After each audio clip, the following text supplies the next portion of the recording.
I stood in the polished lobby of Pine Crest, the scent of fresh cedar from the new paneling still lingering in the air. Every inch of this place, down to the slate tiles I'd picked out myself, screamed my blood, sweat, and sleepless nights.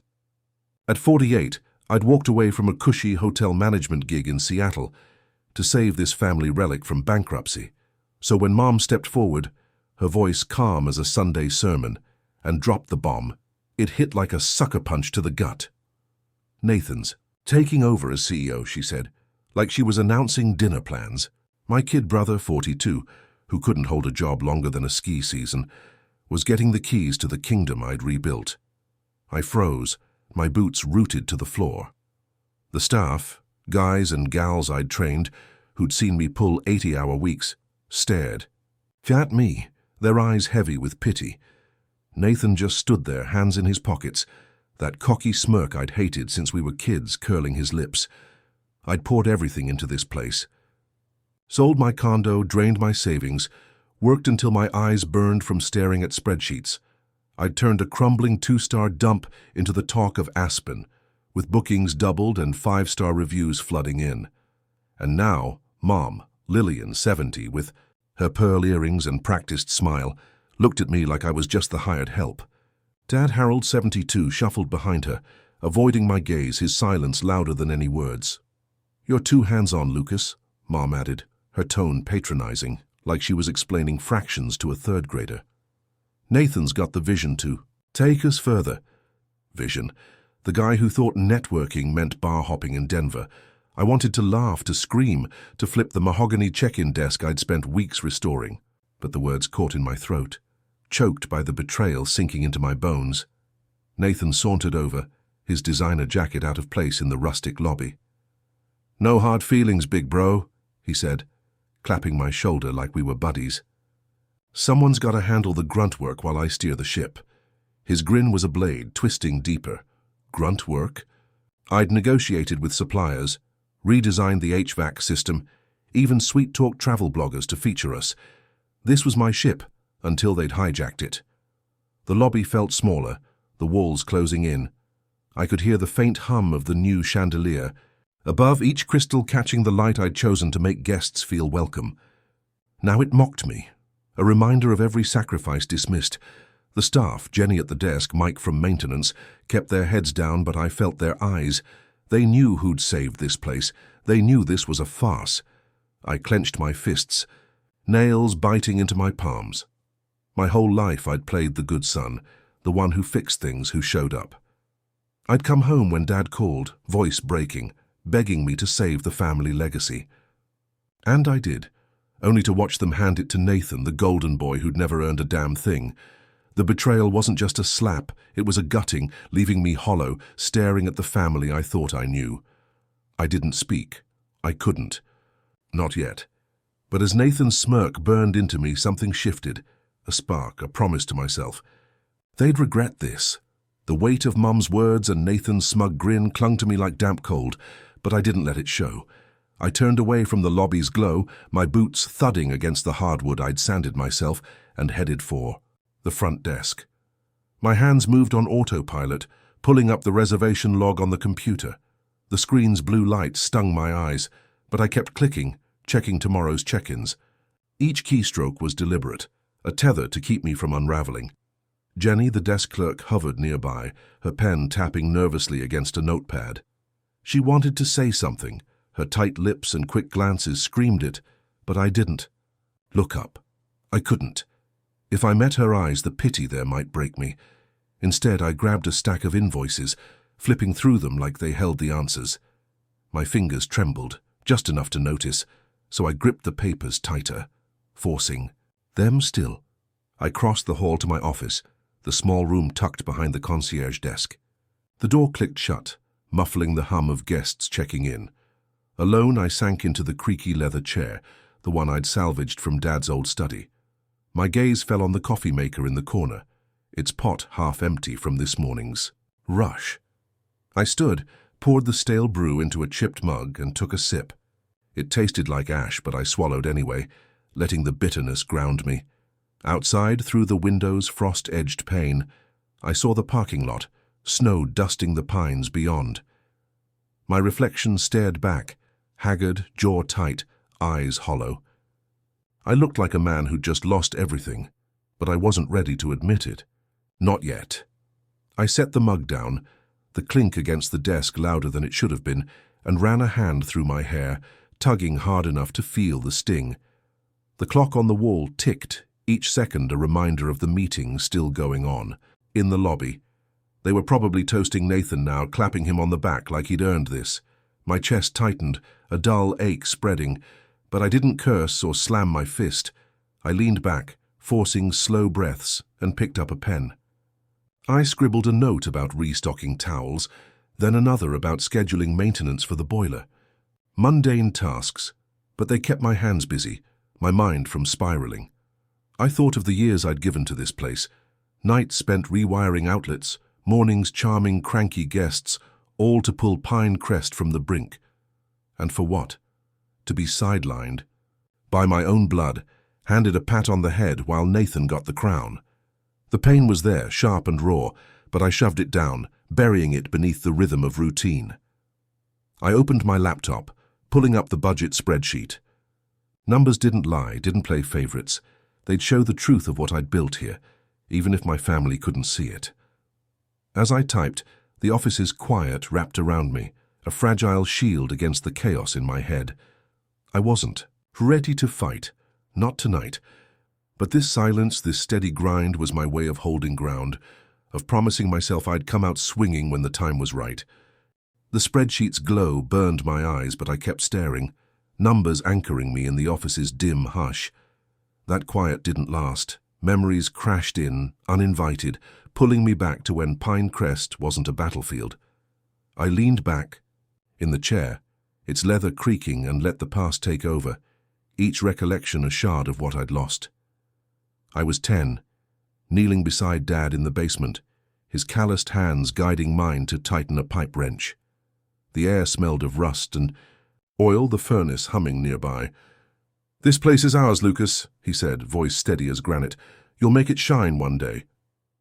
His grin was rare, but it lit up the gloom, making me believe I was part of something bigger.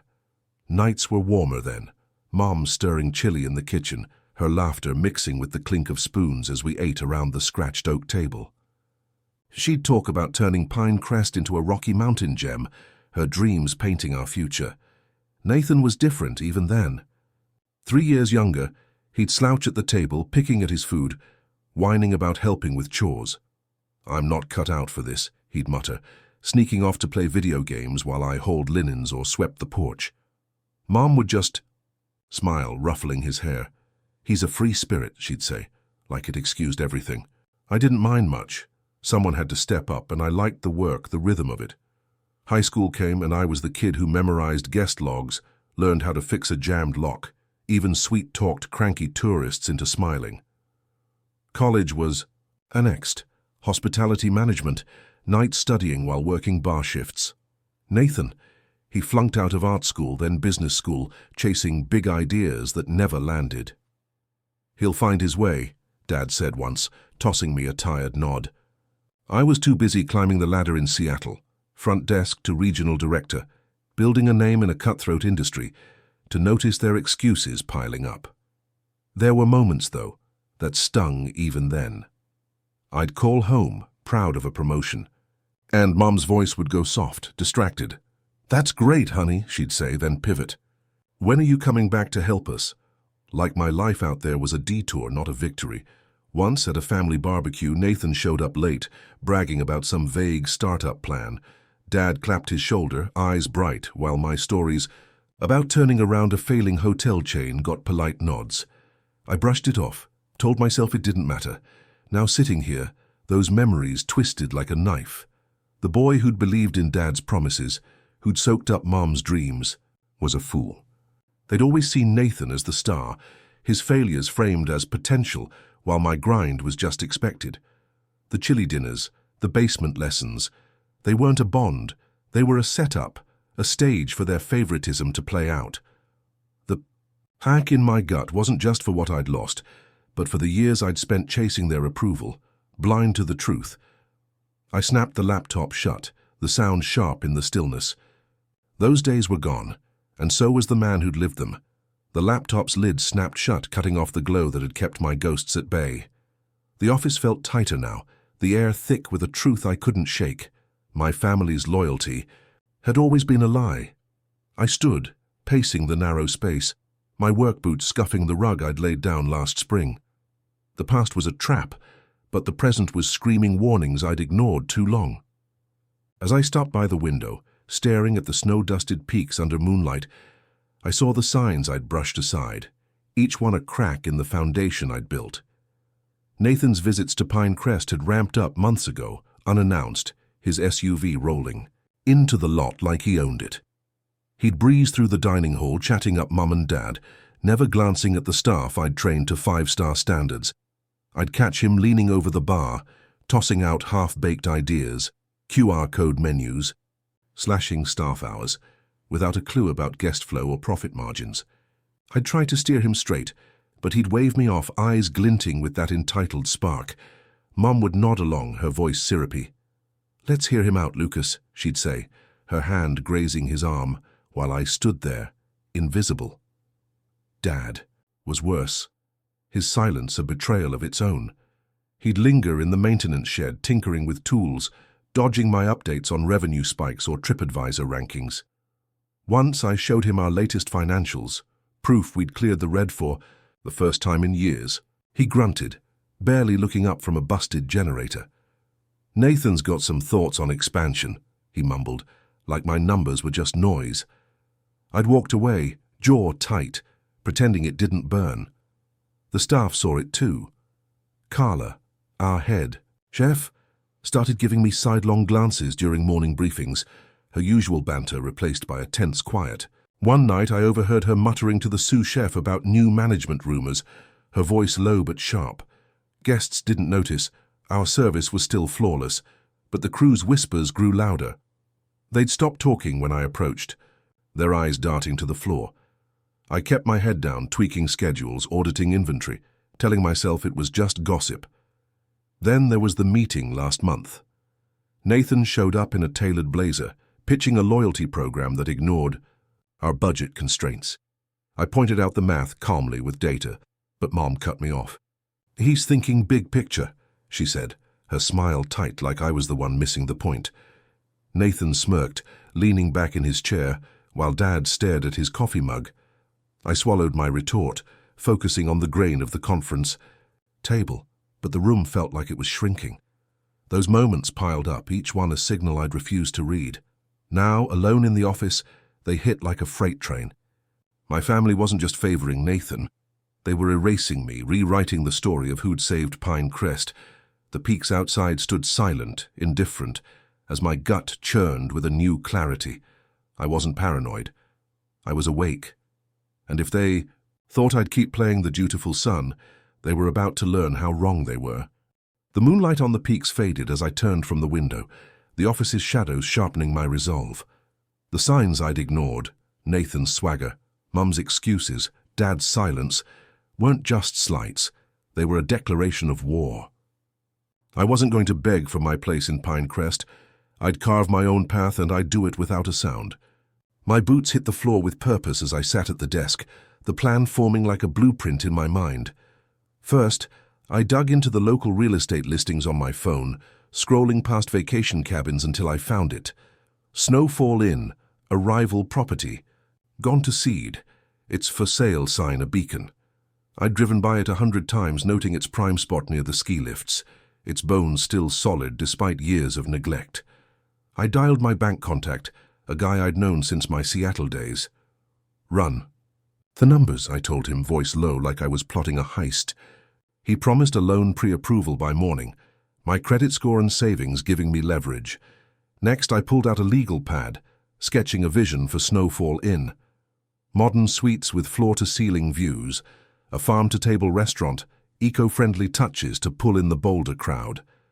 I jotted cost estimates, new plumbing, reclaimed wood paneling, a booking system that didn't crash during peak season. Every line was calculated, each figure a step towards something they couldn't take from me. My pen moved fast, the scratch against paper drowning out the hurt still gnawing at my chest. I needed suppliers outside Mum's local network. She had too many friends who'd tip her off. I fired off emails to Denver contractors, guys I'd met at trade shows, pitching the project as a fresh start.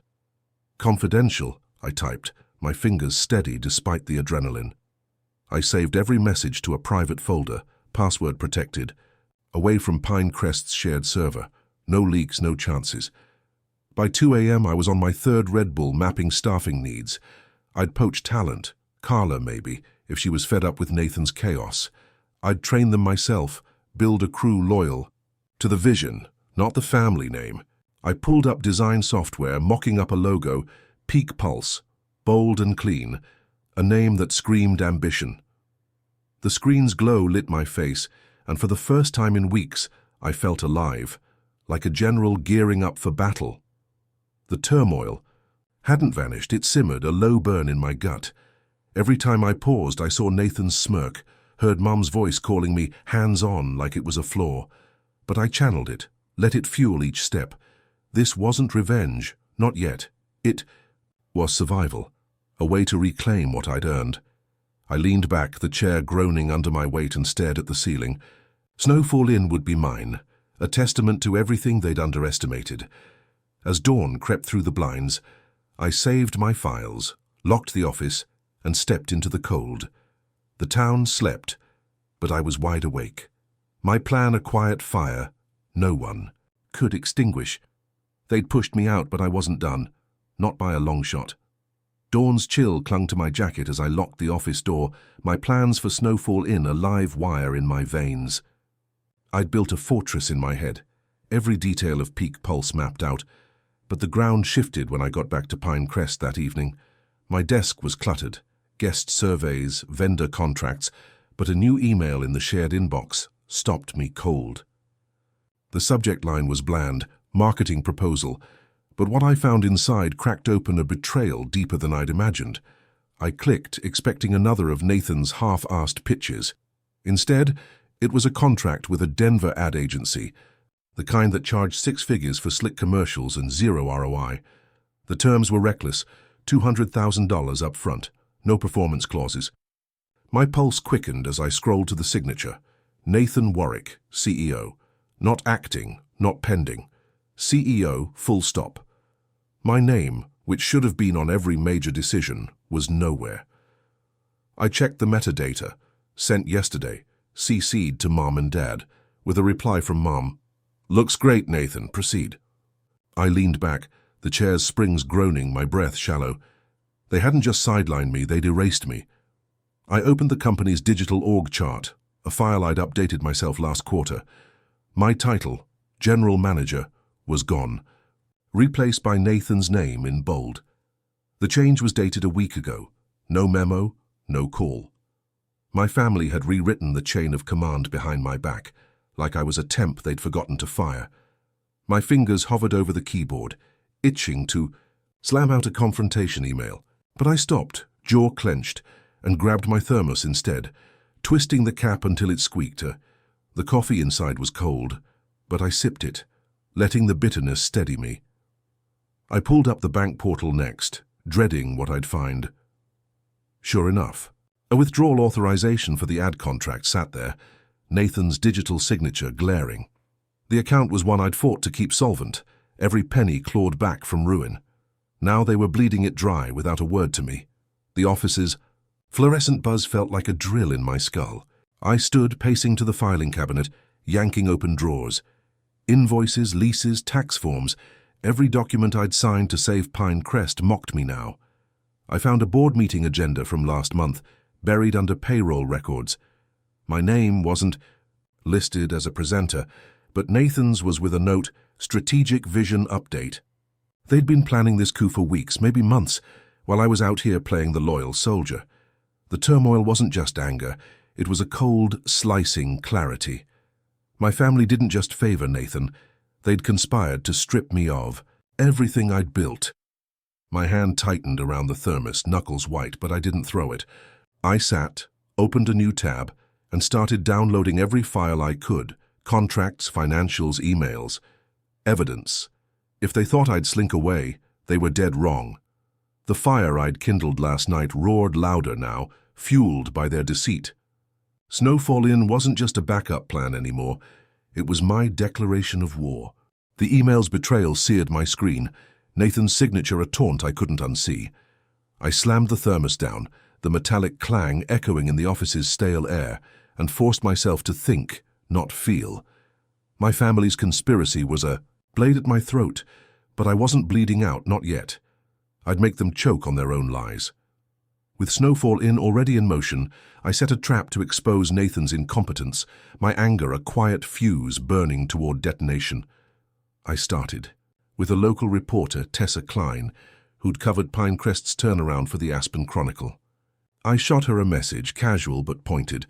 Big changes at the hotel, worth a look.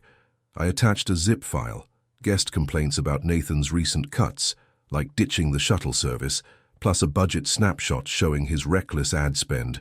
No accusations, just facts. Tessa replied within an hour. I'm in. Can I tour tomorrow? I typed back, perfect. My pulse steady, a hunter lining up a shot. Next, I played the good soldier. At the morning staff huddle, Nathan was holding court, pitching a new streamlined check-in process that had bottlenecked the front desk. I caught his eye forcing a nod. Sounds solid, I said, my voice flat, betraying nothing. He blinked, surprised, then puffed up, launching into more jargon. Mom beamed from the corner, oblivious to the chaos he'd unleash.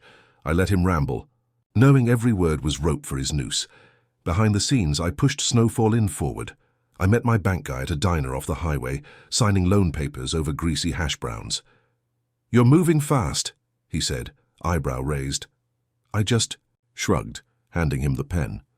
Back at my apartment, I finalized contractor bids, locking in a Denver crew for the inn's overhaul, new wiring, glass-walled event space, the works. I kept it airtight, using a burner email to dodge Mom's local gossip network. Every move was a brick in my new empire, built beyond their reach. I fed Tessa more ammo, slipping her a tip about Nathan's plan to raise rates despite declining reviews. Check the Yelp page, I texted, knowing she'd find the one-star rants piling up. I pictured her digging, her article taking shape, each word a nail in Nathan's coffin. At Pinecrest, I kept up appearances, signing off on his dumb ideas with a tight smile. You're the boss, I told him once, watching his ego inflate. The staff exchanged looks, sensing the shift, but I stayed stone-faced, my trap invisible. The turmoil churned, a cold rage at Mom and Dad's complicity, a gnawing ache for the legacy I'd believed in. But I buried it, channeling every ounce into strategy. This wasn't about shouting matches or fistfights, it was chess, and I was 3 moves ahead. As I locked my apartment that night, the mountain air sharp against my face, I felt a grim satisfaction. Tessa's article would hit soon, and when it did, Nathan's house of cards would collapse. Snowfall Inn peak pulse would rise from the ashes, my name on the deed, my rules. They'd underestimated me, but I was done playing their game. Mountain air bit my skin as I stepped out of my apartment, the trap I'd set for Nathan humming like a taut wire. Tessa's article dropped that morning, a front-page gut punch in the Aspen Chronicle headlined, Pinecrest's Fall, Mismanagement Threatens Local Icon. I stood in Peak Pulse's half-finished lobby, its exposed beams and fresh paint, a stark contrast to the chaos I'd unleashed. My phone buzzed with alerts, guests cancelling, suppliers pulling back, the bank sniffing around Pinecrest's loans. Nathan's reign was crumbling, and I watched it burn without a flicker of a smile. The piece laid it bare, slashed services, plummeting reviews, a $200,000 ad deal that bought nothing but bad press. Tessa quoted anonymous staff, their frustration raw, and pinned the blame on new leadership. Nathan's name wasn't spared, neither was his title. Social media erupted, locals tweeted outrage, tourists vowed to boycott. I scrolled through it all on a tablet, standing amid Peak Pulse's scaffolding, the scent of sawdust grounding me. Each notification was a brick falling from Nathan's empire, but the weight in my chest didn't lift. Across town, Pinecrest's lot was a ghost town, just a few cars where dozens used to park. I drove by slow, catching Mum's silhouette in the dining hall window, her posture slumped. Dad was out front staring at the faded sign, hands shoved deep in his coat. Nathan's SUV was gone, probably holed up somewhere dodging the fallout. I didn't stop. My focus was here where workers hammered nails and wired lights, bringing my vision to life. Peak Pulse's grand opening was days away, its sleek design already drawing curious glances from passers-by. The turmoil was a low roar, not triumph, but a grim reckoning. I'd wanted justice, not destruction, yet seeing Mum and Dad's faces, worn, almost broken, stirred a pang I hadn't expected. They'd chosen Nathan, built him up while tearing me down, but they were still my blood. I gripped a steel beam, its cold bite steadying me, and pushed the thought away. This wasn't about them anymore. It was about what I'd earned. What I'd built. Opening night came fast. Peak Pulse glowed under starlight, its glass walls reflecting the crowd. Locals, influencers, even a Denver news crew. I stood by the bar, in a crisp blazer, shaking hands, fielding praise. Game changer, one critic called it, snapping photos of the locally sourced charcuterie. Then I saw them, Mum and Dad, slipping in late, faces tight. Nathan trailed behind, eyes narrow, like he'd swallowed glass. No one spoke to them. The room's buzz drowned their presence. I met Mum's gaze for a second, her lips parting, but I turned away, nodding to a guest instead. The Chronicle's photographer caught it all.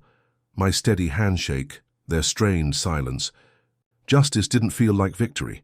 It was heavier, colder. I'd exposed their mistake, let the world see Nathan's failure, but the cost was a family I barely recognized.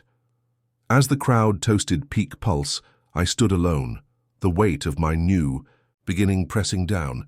They'd lost their legacy. I'd found mine. And that truth, raw and unyielding, was enough. The clink of glasses and laughter filled Peak Pulse's lobby, but the sight of Mom, Dad, and Nathan lingering like shadows at the opening cut through the noise. Their presence was a bruise I couldn't ignore, yet I kept moving, greeting guests, checking the bar's stock, my face a mask of calm.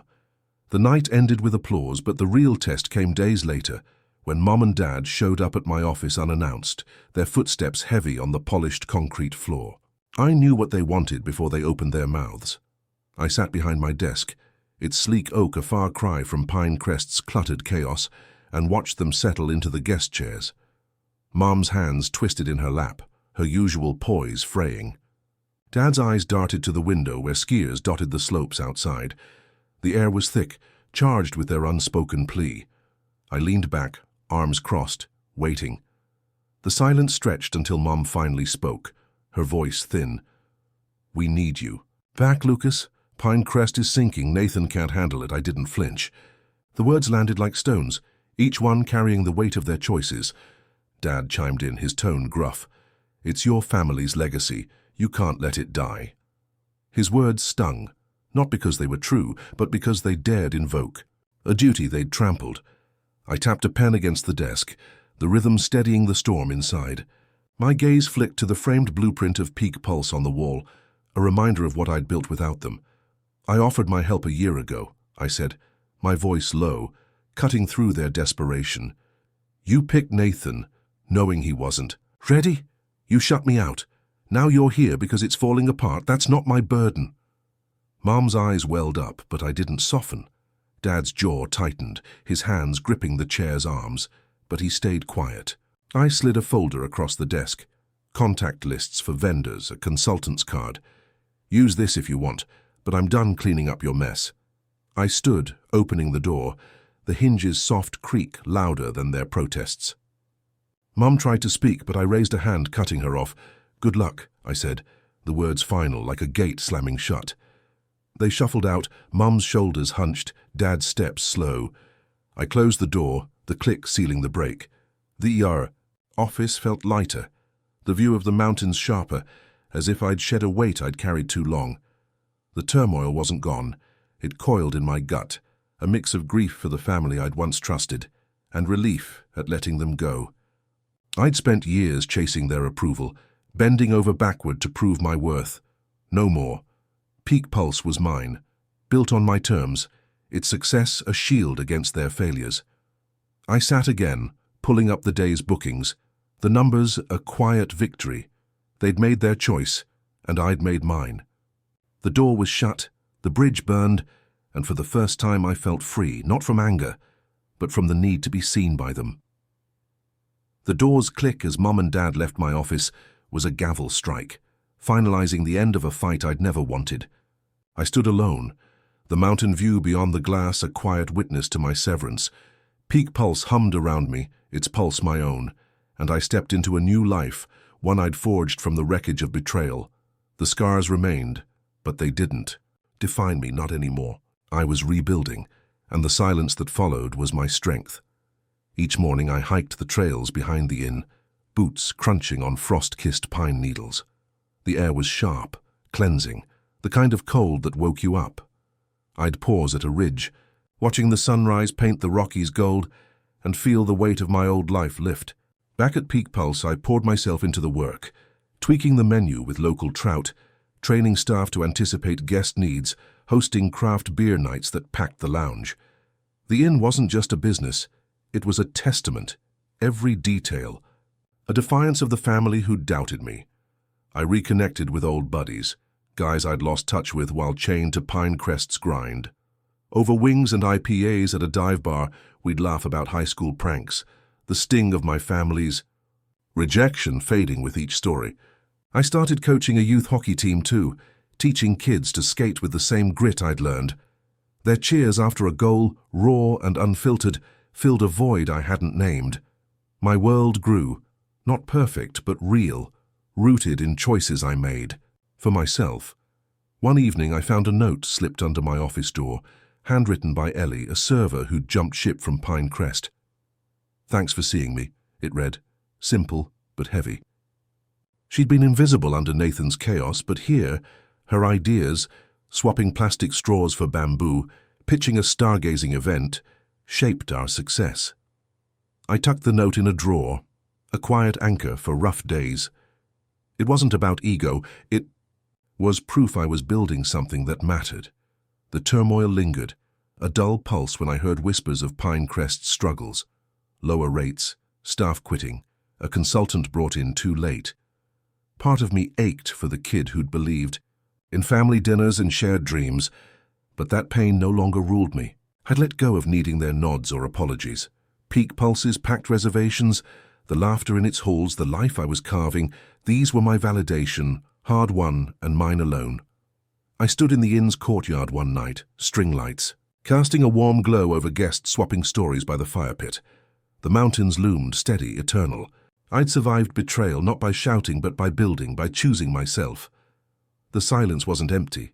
It was peace, the kind you earn when you stop chasing ghosts. I was free, living on my terms, and that was enough. What about you? Have you ever had to walk away from something you loved to find your own path? How did you rebuild? Share your story. I want to hear what got you through.